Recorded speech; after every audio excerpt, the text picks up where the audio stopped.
Benar-benar pendongeng handal orang-orang ini. Roy Suryo, Rismond, dan kawan-kawan hadirkan sosok misterius. Seolah-olah orang ini tahu segalanya. Reaksi Pak Jokowi malah asik liburan di Bali, teman-teman. Bersama cucu-cucunya. Bapak ada nggak mendengar bahwa di tahun 2025 ini Pak Paiman datang lagi ke situ? Tidak. Enggak ya? Belum ya? Ini orangnya, teman-teman. Mengenakan topi hitam, kacamata hitam, masker, jaket hitam. Aduh. Ada-ada saja akal-akalan orang-orang ini. Kalau di televisi itu halal bihalal itu. Oh, halal bihalal itu tidak terjadi di pasar Pramuka Pojok? Tidak. Kecuali itu saya lihat di media. Oh, lihat di media. Tapi orang-orang yang ditampilkan di foto itu, misal J tahu orang-orang yang Rata-rata semua. Oh, itu benar. Jadi foto itu betul ya? Ya, betul. Jadi orang-orang di situ pun Mas J kenal? Kenal. Semua? Ya. Namanya Mr. J. Aduh. Dijadiin narasumber. Ini membahas mengenai dugaan ijazah Pak Jokowi yang mereka tuding kalau ijazah Pak Jokowi itu sebenarnya dicetak, di printnya itu, diproduksinya itu di Pasar Pramuka. Sumbernya di mana? Ya Pak Bitor. Ini yang menyebarkan berita ini awalnya. Soal ijazah Pak Jokowi dicetak di Pasar Pramuka. Tapi teman-teman, sama orang-orang yang disebutkan oleh Pak Bitor satu persatu membantah, tidak membenarkan apa yang disampaikan oleh Bitor Suryadi ini mengenai tudingannya terhadap ijazah Pak Jokowi. Tapi masih saja, sama orang-orang ini Roy Suryo, Rismond, dan kawan-kawan selalu berusaha membangun narasi itu tetap hidup supaya agar seolah-olah narasi itu, fitnahan itu belum terbantahkan. Sehingga menghadirkan sosok yang disebut Mr. J ini. Bukan nama, Kenal muka gitu ya. Masih, kalau sekarang ada orang ke sana gitu ya, ke bekas Pasar Pramuka itu, mereka masih terima nggak itu? ya masih terima. Itu melalui calo-calo aja. Calo. Ciri-ciri calo di sana itu bagaimana? Ya, nongkrong pilihan. Terus itu dikerjainnya di mana sih kira-kira, Pak? Ya tertentu. Jadi dia di luar itu hanya sekedar menerima. Oh. Di belakang ada tempat lain? Ada tempat kerjanya. Oke. Belum ada apa. Aduh, apakah ini dampak dari kepanikan orang-orang ini, di mana kemarin kan mangkir dari panggilan kepolisian. Dipanggil polisi untuk dimintai keterangan malah milih mangkir. Rismond ini, Roy Suryo, Dr. Tifa, dan siapa lagi orang-orang tersebut yang sudah dilayangkan surat panggilan oleh pihak kepolisian, tapi mereka mangkir. Takut mereka hadir, teman-teman. Takut mereka dipakein baju orange. Presiden ke-7 RI Joko Widodo, Jokowi, akhirnya membagikan momen liburannya bersama cucu di sebuah pantai. Sebelumnya publik dan sejumlah tokoh banyak yang penasaran dengan gaya liburan Jokowi. Pasalnya Jokowi tengah jadi sorotan mulai dari penyakit, berlibur saat satu suro hingga terseret di sejumlah kasus. Tak hanya Jokowi, menantunya Bobi Nasution yang adalah gubernur Sumut serta anak sulung Jokowi, Wapres Gibran Rakabuming Raka juga tengah disorot. Presiden ke-7 RI Joko Widodo, Jokowi, sempat dikabarkan kritis karena penyakit yang dideritanya. Namun kabar itu dengan cepat ditepis oleh pihak terdekat dengan menegaskan bahwa Jokowi dalam keadaan baik-baik saja, kini dalam pemulihan dari alergi kulit. Teranyar Jokowi membagikan momen bermain dengan para cucunya di sebuah pantai. Jokowi mengunggah momen liburan bersama para cucunya di Instagram. Dalam unggahan di Instagram pada Kamis, 3 Juli 2025, Jokowi tampak menemani para cucunya bermain pasir di tepi pantai. Jokowi Gimana enggak makin ketar-ketir? Gimana enggak makin kepanasan melihat Pak Jokowi santai-santai, adem-adem.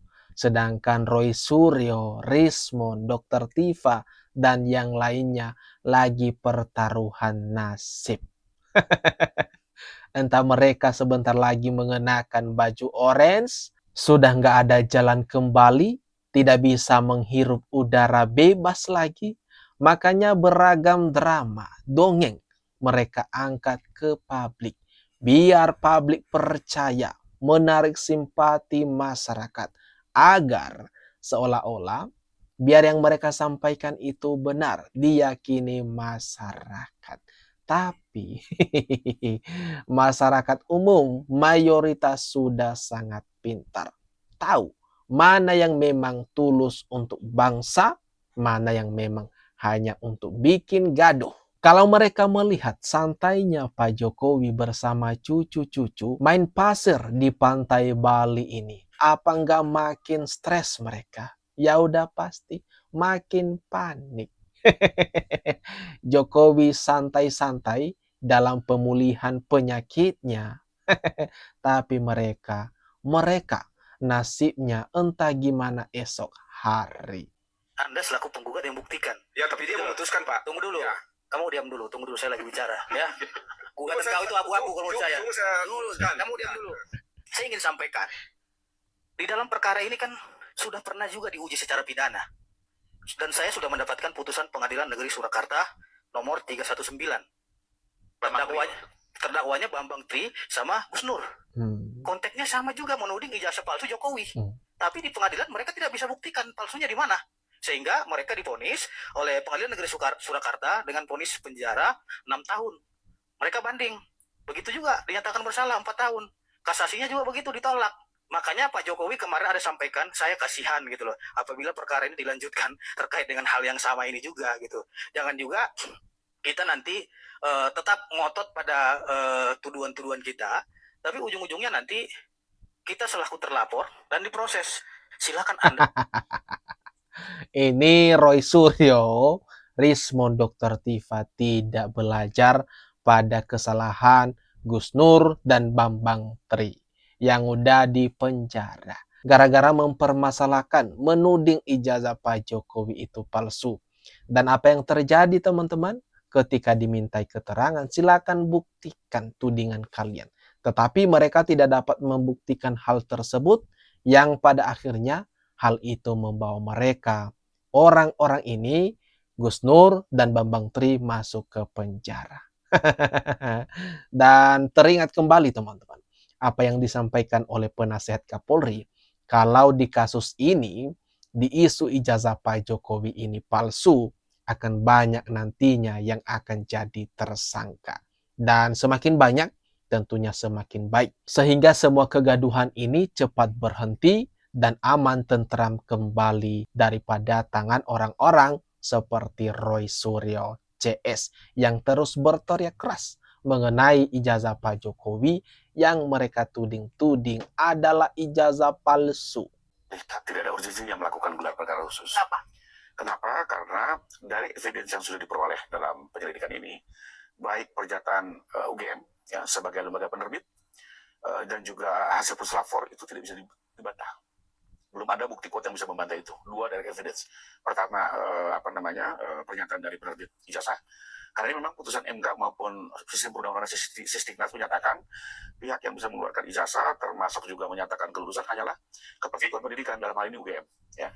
Lalu kedua, puslapor juga dengan seluruh ahlinya sudah melakukan uji analog dan hasilnya adalah identik. Dua dari evidence ini belum bisa dipatahkan. Ya. Melihat tidak ada... Ini fakta yang tak bisa dibantah teman-teman. Soal UGM yang mengonfirmasi, yang mengeluarkan ijazah itu sendiri dan mengonfirmasi kalau ijazah tersebut asli. Pak Jokowi pernah kuliah sampai selesai dan merupakan alumni dan mendapatkan gelar insinyur. Kemudian hasil uji lab 4 Barreskrim Polri yang dilakukan oleh ahli-ahli di sana mengatakan kalau ijazah Pak Jokowi itu asli, identik, dan tidak ada unsur pidana, tidak ada kepalsuan.